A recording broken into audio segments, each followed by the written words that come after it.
morning mga boss. Eid Mubarak. Ayan, today nandito po kami sa beach resort. Ayan oh.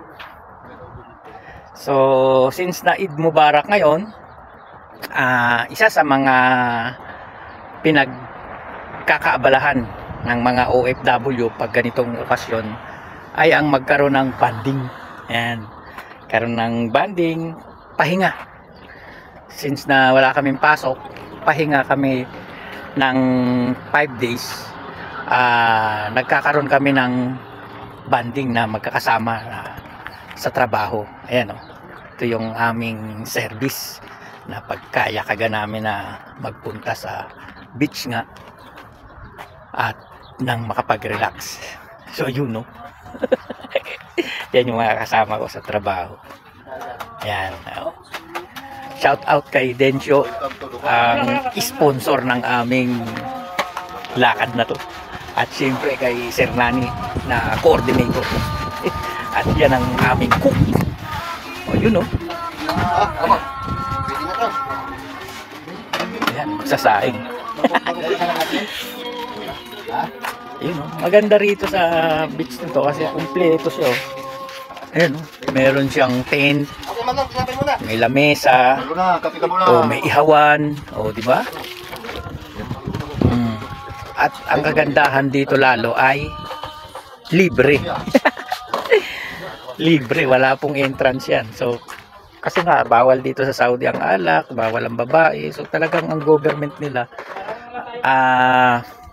pinupunduhan yung ganitong mga pasilidad para magkaroon ng libangan yung mga OFW na nagtatrabaho. Hindi lang naman OFW, yung mga Saudi minsan Webes pa nga lang ng gabi nandito na yung kanilang mga pamilya, ginagala na nila. So ganoon na lang at kakain na rin muna ako. Happy Eid Mubarak 2025. Tingnan natin kung mainit na yung tubig. Maaga pa kasi para makapaligo tayo.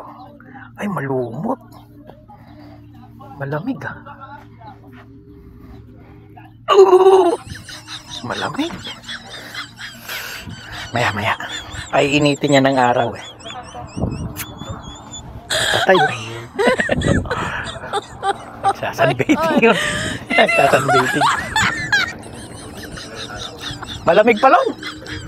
Malamig pa yung tubig. Tinesting ko eh oh. Saka ang daming lumot oh. Hindi nataboy nga rito. Naluto agad ano? Naluto agad ang kanin no?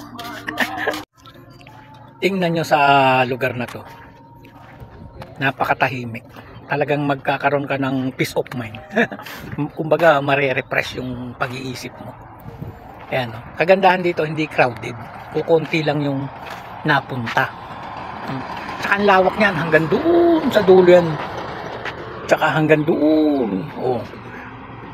Sa activities naman yan, pwede kang maglakad-lakad dyan sa, ayan kagaya nila mga naglalakad-lakad. Ikutin mo yan. Tingnan ko lang pag di ka napagod dyan. Playground, may playground sila rito. 3 doon, may nadaanan kaming playground. Tsaka ayan, playground din. Kaya kung may mga bata kayong kasama, ay sigurado, tuwan-tuwa. May nadaanan nga kami ditong 2 bus eh. Nesma yung kumpanya.